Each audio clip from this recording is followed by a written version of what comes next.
ಅಣ್ಣ ನನಗೆ ಗನ್ ಬೇಕು, ಮಕ್ಕಳು ಬಂದ್ ಕೇಳದಂತೆ ಗನ್ ಕೇಳಿದಂತಹ ಮುನಿರತ್ನ ಸಿದ್ದರಾಮಯ್ಯ ಅವರ ಬಳಿ ಅಂಗಲಾಚಿ ಗನ್ ಬೇಕು ಅಂತ ಹೇಳಿ ಬಿದ್ದು ಒದ್ದಾಡೋದೊಂದು ಬಾಕಿ ಇತ್ತು.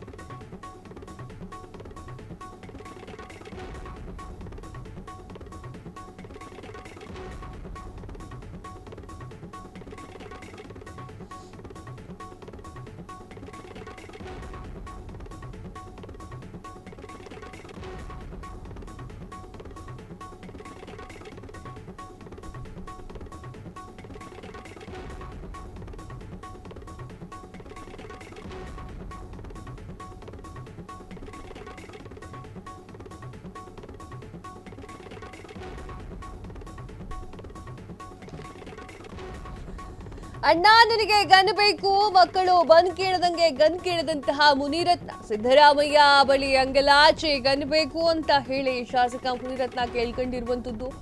ನಾನು ಹೋದ ಕಡೆ ಮೊಟ್ಟೆ ಎಸಿತಾರೆ, ನಾನು ಓಡಾಡ್ ಕಡೆ ಹಲ್ಲೆಗೆ ಪ್ರಯತ್ನಿಸ್ತಾರೆ, ಮನೆಯಿಂದ ಹೊರ ಬರೋಕಾಗ್ತಾ ಇಲ್ಲ, ಭಯ ಆಗ್ತಾ ಇದೆ. ಅಣ್ಣ ಗನ್ ಕೊಡ್ಸಣ್ಣ, ನಾನೊಬ್ಬ ಶಾಸಕನಾಗಿ ಅಂಗಲಾಚಿ ಬೇಡ್ಕೊಳ್ತಾ ಇದ್ದೀನಿ, ದಯವಿಟ್ಟು ನನಗೆ ಸಹಾಯವನ್ನ ಮಾಡಿ, ಸಹಕಾರವನ್ನ ಕೊಡಿ. ಮುನಿರತ್ನ ಅವ್ರದ್ದು ಯಾವ ತರ ಗೇಮ್ ಪ್ಲಾನ್ ಅಂತ ದೇವರಾಣೆ ನಂಗೆ ಅರ್ಥ ಆಗ್ತಾ ಇಲ್ಲ. ಯಾಕಂದ್ರೆ ಮುನಿರತ್ನ ಅವ್ರು ಈ ತರ ಬೇಡ್ಕೊಳ್ಳೋ ಕ್ಯಾಂಡಿಡೇಟೇ ಅಲ್ಲ. ಇದೇ ಸಿದ್ದರಾಮಯ್ಯ ಅವರಿಗೆ ಮಂಕುಬೂದಿಯನ್ನ ಎರಚಲಾಗಿದೆ, ಸಿದ್ದರಾಮಯ್ಯಗೆ ಮಾಟ ಮಂತ್ರವನ್ನ ಪ್ರಯೋಗ ಮಾಡಲಾಗಿದೆ ಅಂತ ಹೇಳಿ ಒಂದು ಖಾಸಗಿ ಚಾನೆಲ್ಗೆ ಇಂಟರ್ವ್ಯೂ ಅನ್ನ ಅಥವಾ ಚಿಟ್ಚಾಟನ್ನ ಕೊಟ್ಟಿದ್ದಂತ ಮುನಿರತ್ನ ಈಗ ಸಿದ್ದರಾಮಯ್ಯ ಅವ್ರ ಹತ್ರ ಬೇಡ್ಕೊಳ್ತಾ ಇದ್ದಾರೆ ಅಂತಂದ್ರೆ ಇದು ಆಶ್ಚರ್ಯ ಅಂತ ಅನ್ಸಲ್ವಾ ನಿಮ್ಗೆ? ಮುನಿರತ್ನ ಅವರು ಈಗ ಇತ್ತೀಚಿನ ದಿನಗಳಲ್ಲಿ ಸುದ್ದಿ ಆಗ್ತಾ ಇದ್ದಾರೆ. ಅದು ಕೂಡ ಕರಿ ಟೋಪಿಯನ್ನ ಹಾಕಿ ಬಂದಾಗ ಡಿ ಕೆ ಶಿವಕುಮಾರ್ ಅವರ ಎದುರು ಬಂದು ನಿಂತಾಗ, ಡಿ ಕೆ ಶಿವಕುಮಾರ್ ಈ ಕರಿ ಟೋಪಿ ಬಾಯಿಲಿ ಅಂತ ಕರೆದಾಗ ನಾನೊಬ್ಬನೇ ಪ್ರತಿಭಟನೆಯನ್ನ ಮಾಡ್ತೇನೆ ಅಂತ ಹೇಳಿ ಡಿ ಕೆ ಶಿವಕುಮಾರ್ ಅವರ ಎದುರಿಗೆ ಚಕ್ಲಿ ಬಟ್ಟೆ ಹಾಕೊಂಡು ಕೂತ್ಕೊಂಡಿದ್ದಂತಹ ಮುನಿರತ್ನ ಅವರು ಈಗ ಒಂದೇ ಒಂದು ಗನ್ಗೋಸ್ಕರ ಸಿದ್ದರಾಮಯ್ಯ ಅವ್ರಿಗೆ ಬೇಡ್ಕೊಳ್ತಾರೆ ಅಂತ ನಂಬೋ ಮಾತಾ? ನಾನು ನೀವು ನಂಬಕ್ ಸಾಧ್ಯನೇನ್ರಿ ಇದನ್ನ?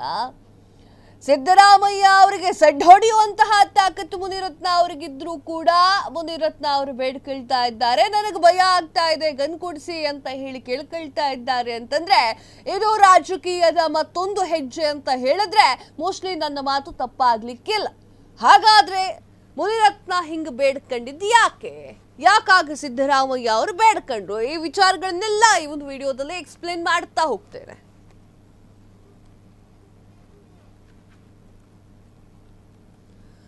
ನನ್ ಜೊತೆ ಇದ್ದಾಗ ಮುನಿರತ್ನ ಸರಿ ಇದ್ದ, ಬಿಜೆಪಿಗರು ಮತ್ತು ಸಂಘರ್ಷಕ್ಕೆ ಹೋದ ಮೇಲೆ ಹಾಳಾದ.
ನಮ್ ಜೊತೆ ಇದ್ದಾಗ ಮುನಿರತ್ನ ಸರಿ ಇದ್ದ, ಬಿಜೆಪಿಗೆ ಮತ್ತು ಸಂಘಕ್ಕೆ ಹೋದ ಮೇಲೆ ಹಾಳಾದ. ಮುನಿರತ್ನ ನಡೆಗೆ ಕುಹಕವಾದಂತಹ ಸಿದ್ದರಾಮಯ್ಯ ಕರಿ ಟೋಪಿ ವಿವಾದದ ಬೆನ್ನಲ್ಲೇ ನಿರಂತರ ಸುದ್ದಿಯಲ್ಲಿರುವಂತಹ ಮುನಿರತ್ನ ಈಗ ಸರಿ ಇಲ್ಲ, ಕಾರಣ ಅವರು ನಮ್ಮ ಜೊತೆಗೆ ಇಲ್ಲ. ಸಿದ್ದರಾಮಯ್ಯ ಅವರ ಕುಹಕ ಕೇಳಿ ನಕ್ಕಿದಂತಹ ವೇದಿಕೆಯ ಸಭಿಕರು ಸಿದ್ದರಾಮಯ್ಯ ಅವರು ಇದರ ವಿಚಾರವಾಗಿ ಮಾತನಾಡಿದ್ದಾರೆ, ಕುಹಕವಾಗಿ ಮಾತನಾಡಿದ್ದಾರೆ. ಅಂದ್ರೆ ಮುನಿರತ್ನ ಅವರಿಗೆ ಸ್ವಲ್ಪ ಆ ಕಡೆಯಿಂದ ಈ ಕಡೆಯಿಂದ ಚುಚ್ಚುವ ಚುಚ್ಚಿ ಮಾತಾಡುವ ರೀತಿಯಾಗಿ ಚುಚ್ಚಿ ಮಾತನಾಡಿರುವಂಥದ್ದು. ಬಿಜೆಪಿ ಮತ್ತು ಸಂಘಕ್ಕೆ ಹೋದ್ಮೇಲೆ ಮುನಿರತ್ನ ಅವರು ಹಾಳಾಗಿದ್ದಾರೆ, ಇಲ್ಲಿ ನಮ್ಮ ಜೊತೆಗಿದ್ದಾಗ ಸರಿ ಇದ್ರು ಅಂತ ಹೇಳಿ ಸಿದ್ದರಾಮಯ್ಯ ಅವರು ಹೇಳಿರುವಂತಹ ಮಾತು. ಅದೇನೇ ಇರಲಿ, ಮುನಿರತ್ನ ಅವರು ಚಿಕ್ಕ ಮಗು ತರ ಹಠ ಮಾಡ್ತಾ ಇದ್ದಂಥದ್ದು ಹೌದು. ಬಂದ್ಬೇಕು ಅಂತ ಹೇಳಿ ಒಂದಿಷ್ಟು ಜನ ಹಠ ಮಾಡ್ತಾರೆ, ಹಾಗೆ ಗಂದ್ಬೇಕು ಅಂತ ಹೇಳಿ ಮುನಿರತ್ನ ಅವರು ಹಠ ಮಾಡ್ತಾ ಇದ್ದಾರೆ. ಈ ವಿಚಾರಕ್ಕೆ ಸಂಬಂಧಪಟ್ಟಂತೆ ಸಿದ್ದರಾಮಯ್ಯ ಅವರು ಕೂಡ ವೇದಿಕೆಯ ಮೇಲೆ ಅವರ ವಿಚಾರವನ್ನ ಹೇಳಿ ನಕ್ಕಿದ್ದು ಕೂಡ ಉಂಟು. ಆದರೆ ಮುನಿರತ್ನ ಅವರು ಈ ರೀತಿಯಾಗಿ ಹಠ ಮಾಡ್ತಾ ಇದ್ದಾರೆ, ಸುದ್ದಿಯ ಮುನ್ನೆಲೆಗೆ ಬರ್ತಾ ಇದ್ದಾರೆ ಅಂದ್ರೆ ಅವರ ಐಡಿಯಾಲಜಿ ಬೇರೆ ಇರುತ್ತೆ. 2028 ಚುನಾವಣೆ ಬರ್ತಾ ಇದೆ. ಡಿ ಕೆ ಶಿವಕುಮಾರ್ ಅವರ ವಿಚಾರವಾಗಿ ವಿರುದ್ಧವಾಗಿಯೇ ಇದ್ದಾರೆ. ಡೇ 1 ಇಂದನೂ ಕೂಡ ವಿರುದ್ಧವಾಗಿಯೇ ಇದ್ದಾರೆ. ಡಿ ಕೆ ಶಿವಕುಮಾರ್ ಅವರ ವಿರುದ್ಧವಾಗಿಯೇ ಇದ್ದಾರೆ. ಮುನಿರತ್ನ ಅವರು ಸಿದ್ದರಾಮಯ್ಯ ಅವರ ವಿರುದ್ಧವಾಗಿಯೂ ಮಾತನಾಡಿದ್ದಾರೆ. ಅದೇನೇ ಇರಲಿ, ಮೊದಲಿದ್ರೋ ಇಲ್ವೋ, ಈಗ ಬಿಜೆಪಿ ಸೇರ್ಕೊಂಡಿದ್ದಾರೆ, ಅದೇನೇ ಇರಲಿ, ಆದರೆ ಬಿಜೆಪಿಯಲ್ಲಿ ಯಾವ ಕೆಲಸಗಳನ್ನ ಮಾಡಬೇಕು ಆ ಕೆಲಸಗಳನ್ನ ಮುನಿರತ್ನ ಅವರು ಮಾಡ್ತಾ ಬಂದಿರುವಂಥದ್ದು. ಕರಿ ಟೋಪಿ ವಿವಾದದ ನಂತರ ಮುನಿರತ್ನ ಅವರ ಹೆಸರು ಭಾರಿ ಮುನ್ನೆಲೆಗೆ ಬರ್ತಾ ಇದೆ. ಮುನಿರತ್ನ ಅವರು ಹೇಳ್ತಾ ಇದ್ದಾರೆ, ನನಗೆ ಈ ರೀತಿಯಾಗಿ ಅವಮಾನ ಆಗ್ತಾ ಇದೆ, ನನ್ನ ಕ್ಷೇತ್ರಕ್ಕೆ ಬಂದು ನಮ್ಮ ಕ್ಷೇತ್ರದ ಪಾರ್ಕ್ಗಳಿಗೆ ಬಂದು ನಮಗೆ ವಿಚಾರಗಳನ್ನ ಹೇಳ್ತಾ ಇಲ್ಲ ಡಿ ಕೆ ಶಿವಕುಮಾರ್ ಅವರು ಅಂತ ಹೇಳಿ ಇತರ ವಿಚಾರಗಳನ್ನು ಕೂಡ ಅವರು ಮಾತನಾಡಿದುಂಟು. ಅದೇನೇ ಇದ್ರೂ ಕೂಡ ಮುಂದಿನ ದಿನಗಳಲ್ಲಿ ಮುನಿರತ್ನ ಅವರ ಹೆಜ್ಜೆ ಕಾದು ನೋಡಬೇಕಾಗಿದೆ. ಕ್ಷಣ ಕ್ಷಣದ ಸುದ್ದಿಗಳಿಗಾಗಿ ಫ್ರೀಡಂ ಟಿವಿ ಸಬ್ಸ್ಕ್ರೈಬ್ ಮಾಡಿ, ಲೈಕ್ ಮಾಡಿ ಹಾಗೂ ಫಾಲೋ ಮಾಡಿ.